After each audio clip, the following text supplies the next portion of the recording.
When your friend sends you a clip that looks like this, you pack your car full of tools and drive straight to the parts store to pick up 2 new springs. Ideally while also laughing at your friend for not noticing the problem for potentially hundreds of miles worth of driving. Yeah, this type of failure on what otherwise looks like a fairly new spring is pretty uncommon, but for the mileage of this car, around 100,000, it's about the time to replace them anyway. Now BMW, in their infinite wisdom, put the top of the strut mount under the rear parcel shelf speaker. So you need to pop up the trim, use a T25 to remove the 3 screws holding the speaker in place, and then pull up the foam covering the mount.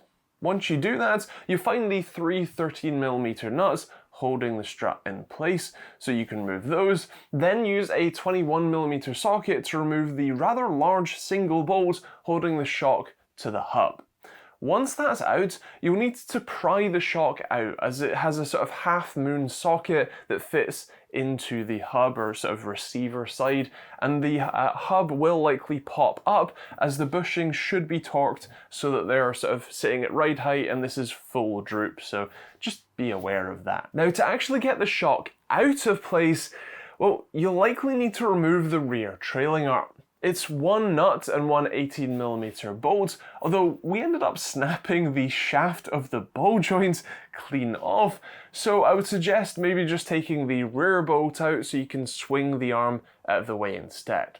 Still, the shock should be able to slide out towards the rear side of the car. Once it's out, it's time to defuse the bomb that is the spring. Attach a spring compressor set and tighten it until the spring is loose from the top and bottom spring seats. Once it is, either use a special socket that will let you undo the nuts while still holding the shaft still with an Allen key, or you can just use an impact gun to spin the nut off instead. Remember to carefully remove the spring compressors from the old spring so that it doesn't, explode and, well, hit you in the face. At this point, it's worth inspecting your old shocks. Now, we did, and it didn't go so well. Push the shaft all the way in, and it should be a smooth travel, and it should steadily rebound itself to full length relatively quickly.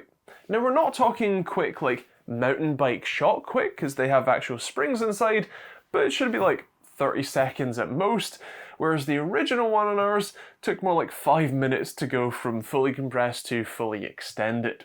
So we took another trip to the parts shop and picked up 2 new shocks. We also got new lower spring seats because the old ones were wrecked and the new shocks don't come with them. Now, if you're just replacing the spring, you should have it pretty easy. Place the spring back onto your old shock and make sure that it's fully seated on the spring seat in the right orientation. You can place the top mount back on, again in the right orientation, and then use the spring compressors to squeeze the spring down enough to put the nut back onto the shaft, obviously via the top mount. Now, if you're using new shocks like we are, you will need to align the lower spring seat so that it all sits correctly and the shock mount, that sort of half moon mount, lines up with the half moon that it needs to fit into in the hub. We messed this part up twice, getting it close enough to right on the 3rd try. The top mount studs are an isosceles triangle, with the furthest point away being almost directly in the middle towards the front of the car. The actual hub mount is obviously 90 degrees to that, so you want to line up the springs so that once you've let go of the spring compressor and it's all tight, you should have the top mount, that furthest stud, basically 90 degree to the sort of half moon shape for the lower mount. Once the strut's all together, you can then fit it back to the car.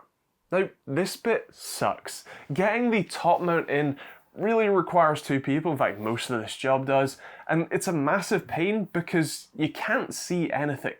Actually, I don't really have any tips for you here, except you're going to have to suffer as much as we did twice for a single shock. Yeah. As for the lower bolts, that's not really much better. Now, assuming your lower control arm bushings have been set correctly, which ours weren't, check out the video on the cards to find out why, you will need someone to stand on the brake caliper or disc to push the hub down far enough to get the lower mount in and bolted. In our case, we ended up needing to loosen the lower control arm bolts to be able to flex the knuckle low enough, and then we got it in. We of course did also replace that broken trailing arm too, and then otherwise that's the car back together. You will want to repeat that on both sides, but once you've done both of them, congratulations, you have new shocks and or springs. This is a bit more of a painstaking job than it probably should be. Most other cars that I've done this on really haven't been that difficult, but well, BMW. Either way, that's kind of it. If you want to see more videos like this one, you can hit the subscribe button, turn on the bell notification icon, check out the plenty of other videos on the end cards. And actually, in a couple of weeks, we're going to be doing a bit of an update on that BMW and should you buy a Cat N car, because we've learned a few things since then for sure. Otherwise, that's kind of it. If you want to pick up a hoodie or t-shirt like this one, feel free to do so with the link in the description. And yeah, hope you have a great week, month, whenever you watch this. We'll see you on the next video.